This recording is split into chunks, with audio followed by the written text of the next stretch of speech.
Fitch's Fixed Interest podcast delivers the analyst insights and updates you need to stay ahead in a rapidly evolving market. Hello, and welcome to this Fixed Interest podcast. I'm Deborah Mernon, U.S. Head of Investor Outreach at Fitch Ratings.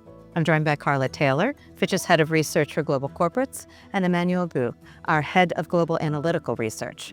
The second quarter was notable because upgrades outpaced downgrades globally for the first time since 2024. Carla, what changed? Upgrades were issuer-specific, driven by deleveraging, increased profitability, stronger liquidity, and improved free cash flow generation, despite increasingly challenged economic conditions and the geopolitical environment. The key is that our 2026 outlook for global corporates remains neutral. So the headline is that risk hasn't necessarily diminished, but that stronger companies are still finding ways to improve credit profiles, yes? Exactly. North America is a good example. The region had 37 rating actions during the quarter, with upgrades outpacing downgrades by more than 2-to-1. And from a sector standpoint, 60% of the upgrades were in technology, oil and gas, natural resources, and utilities, and several were multi-notch upgrades in the high yield category.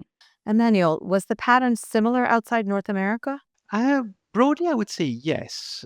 But the upgrades in EMEA remain concentrated in the investment grade area.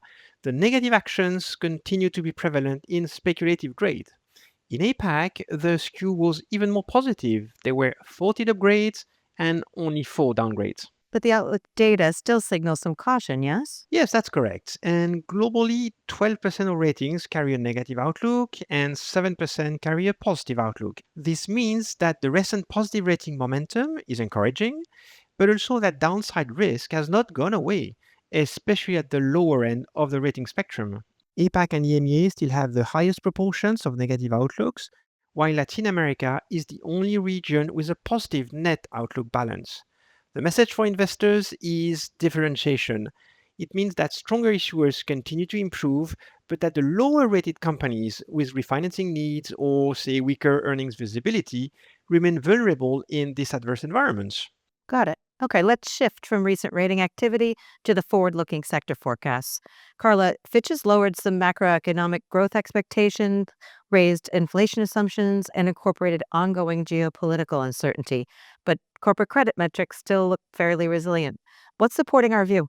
Well, in a nutshell, many corporates took actions in the recent past to strengthen their operations, become leaner, and to strengthen their balance sheet. We expect aggregate revenue growth of about 3.6% in 2026 and EBITDA margins to improve by 50 basis points to just over 18%.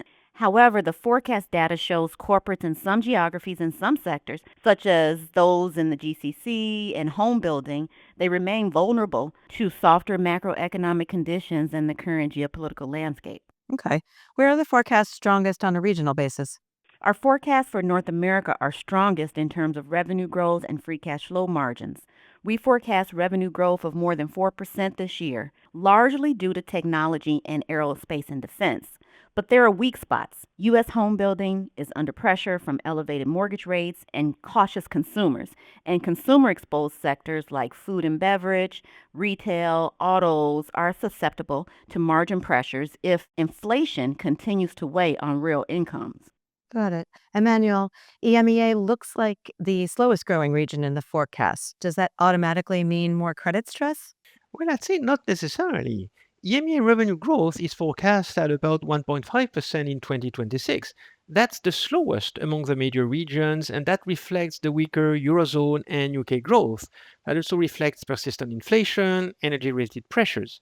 And in that context, we expect the aggregate EBITDA margin for the region to be flat at about 21.5%. And we know that about 76% of the issuers that Fitch rates are projected to end the year with leverage below Fitch's negative sensitivity. Okay, and what about APAC and Latin America? Well, the regional dynamics in APAC are quite interesting. If you take aggregate revenue growth, this is expected to be solid at nearly 4%, with modest margin expansion to over 15%, but also overall cash burn, which is expected to increase due to higher CapEx spending.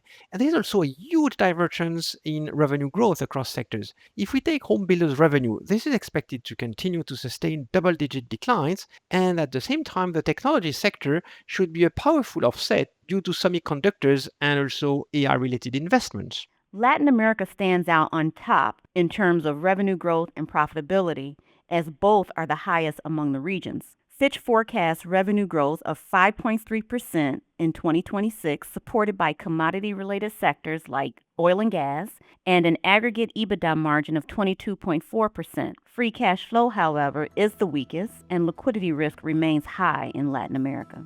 Thanks, Carla and Emmanuel, and thanks to our listeners for joining us for this Fixed Interest podcast. Subscribe to Fixed Interests wherever you get your podcasts.